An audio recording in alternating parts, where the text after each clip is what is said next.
உங்களுக்கு தண்டனை கிடைக்க கூடாதுக்கா. நீங்க 2 பேரும் எனக்காக ஃபீல் பண்றது எனக்கு ஆறுதலா இருக்கு. ஆனா நான் தாரணிக்கு எதிராக என்ன பண்ண முடியும்?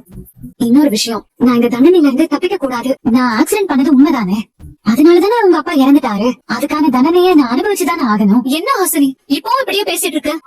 தெரியாம பண்ண ஆக்சிடென்ட்க்கு எதுக்கு தண்டனை? நீ ஜட்ஜ் முன்னாடி போய் தயவு செஞ்சு இப்படியே சொல்லிட்டு இருக்காரு. இல்ல மீனாட்சி, நான் தண்டனையை அனுபவிச்சுதான் ஆகணும். அப்பதான் தாரணிக்கு நிம்மதி. ஐயோ அக்கா, இதே ஏதோ திரும்ப திரும்ப சொல்லிக்கிட்டு இருக்கீங்க. நீங்க தண்டனை அனுபவிச்சாதான் தாரணி அக்காவுக்கு நிம்மதி கிடைக்கும்னா அந்த நிம்மதி அதுக்கு கிடைக்கவே வேண்டாம். உங்களை ஜெயிலுக்கு அனுப்புவேன் அந்த பாட்டுக்கு கிறுக்கு மாதிரி புலம்பிக்கிட்டே இருக்கட்டும். நீங்க அதை பத்தி எல்லாம் கவலைப்படாம உங்க சைடு நியாயத்தை மட்டும் யோசிங்கக்கா. இல்லைன்னா ஜட்ஜி கிட்ட நாங்களே உங்களுக்கு சாதகமா பேச வேண்டியதா இருக்கும். நீ ஏன் சொல்லிட்டா நேரம் மிச்சமாகும்.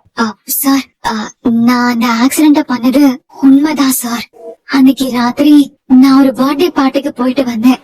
அப்போ அந்த விவரம் எல்லாம் ஏற்கனவே இங்க பதிவு பண்ணிருக்காங்கம்மா.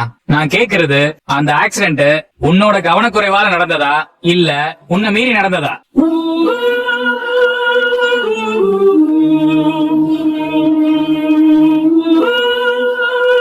என்னம்மா அமைதியா இருக்க?